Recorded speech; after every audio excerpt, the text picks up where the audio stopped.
Hi everyone. Bonjour à tous.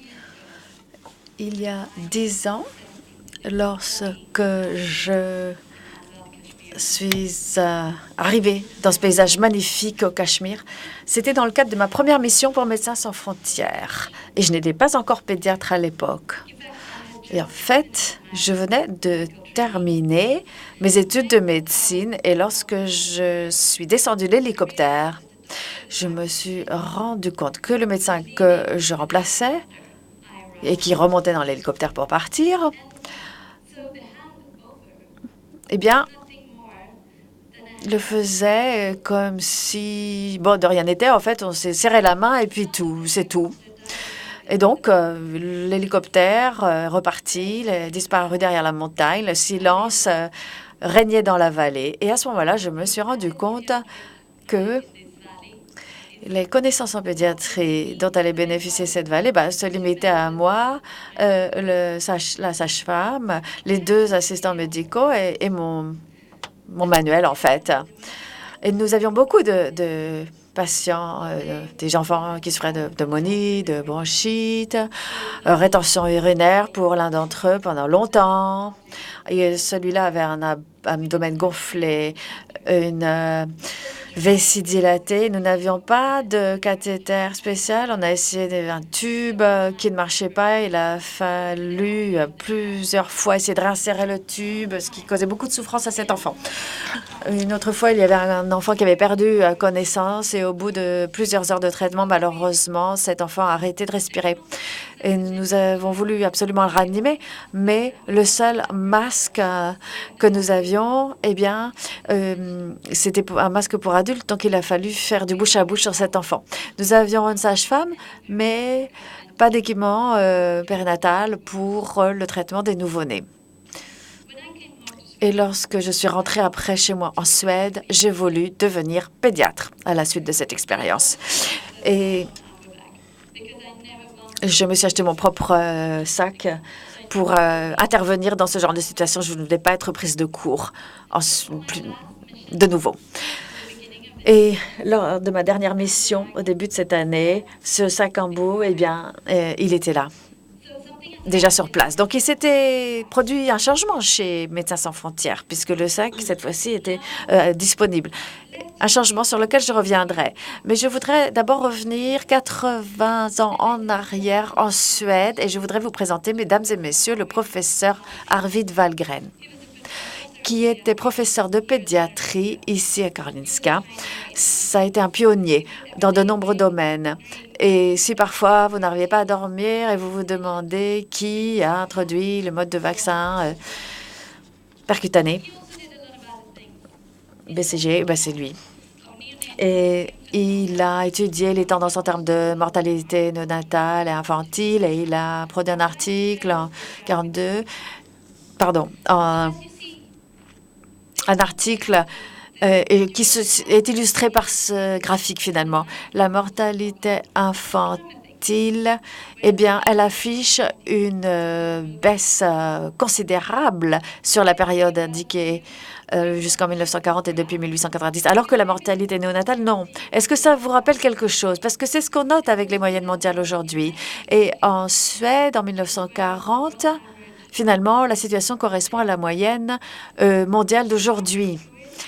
Donc, je serais curieuse de savoir quelles seraient les recommandations ou quels ont été les conseils du professeur Wallgren pour ce qui est de réduire la mortalité néonatale. Et pour cela, il y a une citation. Il faut garder à l'esprit que, avec les meilleurs équipements et dans les meilleures conditions environnementales, on dispose déjà de bonnes connaissances et d'expérience pour ce qui est de la prise en charge des tout-petits. Mais l'amour de ces petits êtres humains, l'enthousiasme que l'on peut avoir pour son travail, c'est ce qui va faire la différence. Donc, il faut avant tout, finalement, des connaissances, pas simplement de l'équipement. Et aussi la passion, l'engagement, l'amour des petits compte davantage que le matériel. Et nous savons que l'essentiel, les 2 tiers de la mortalité néonatale peut être évité par des mesures très simples.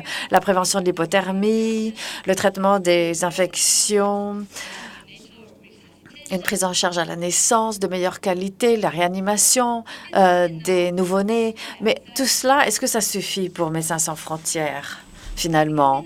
Parce que chez Médecins sans frontières, un jour, vous pouvez travailler dans le désert sans matériel ou vous montez quelque chose à partir de rien. Le lendemain, vous allez travailler dans une région dévastée par la guerre, au Yémen, en Irak.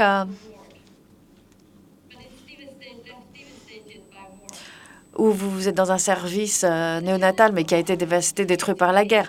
Et donc, la difficulté, c'est de s'adapter à différents contextes chez Médecins sans frontières.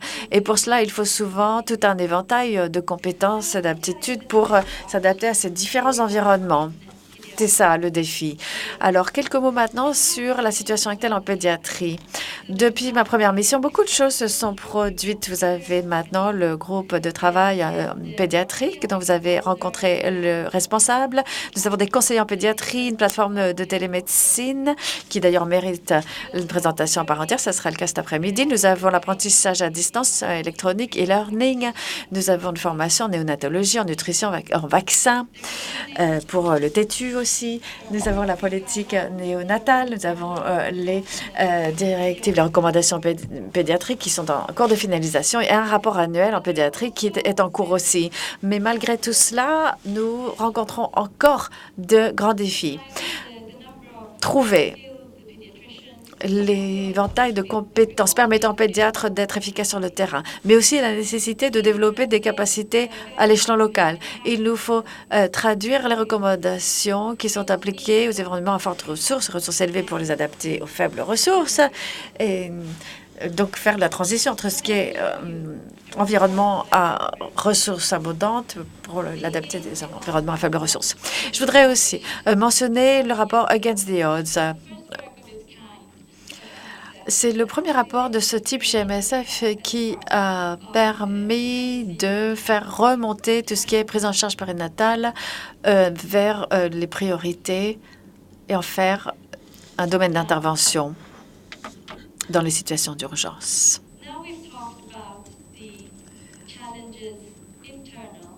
De faire remonter en haut de la liste. Alors, nous avons parlé des obstacles internes à MSF, mais il y a aussi des facteurs, des obstacles externes, des problématiques, des défis qui, pour nous, dans ce travail au niveau des communautés locales, des défis qui ne peuvent être surmontés qu'en prenant la parole, en lançant des appels. Par exemple, la résistance aux antibiotiques. C'est une menace croissante pour les enfants sur le terrain. Et nous sommes les premiers témoins de cette résistance aux antibiotiques chez Médecins sans frontières.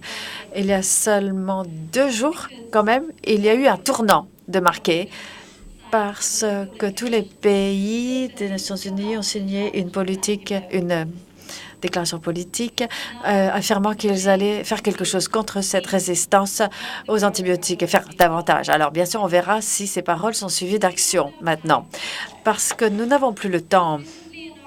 Un article a été publié récemment disant que, étant donné le nombre de nouveau-nés qui meurent tous les ans en raison de cette résistance antibiotique, eh bien, il y en a presque 6 000 en Inde. Il y en a 60 000 en Inde, 25 000 au Pakistan et 20 000 au Nigeria à cause de la résistance aux antibiotiques. Alors, combien de vies, de morts silencieuses faut-il accepter avant d'agir?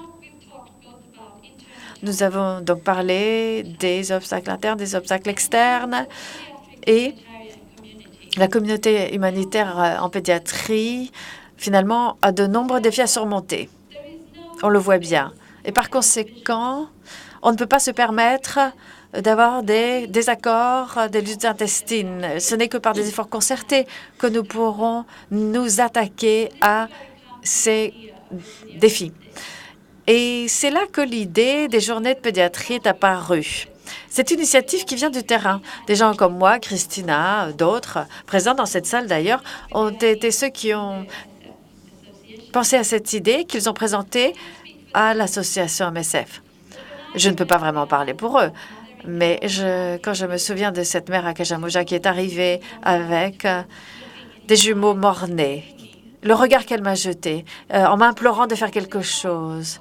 Et quand je me souviens le cri de désespoir des parents dans les montagnes du Cachemire qui avaient perdu cet enfant, l'écho de leurs cris de désespoir dans la vallée. Quand je repense à ces moments-là, c'est ce qui m'anime. Et c'est là que j'ai eu cette vision sur la manière dont la Suède pourrait contribuer au travail pédiatrique de MSF. Et il y a 2 ans, quand nous avons fait cette proposition, nous n'avions pas imaginé qu'il y aurait tellement de participants aujourd'hui. Et la présence de chaque personne ici, finalement, vient confirmer quelle est l'importance de ces journées.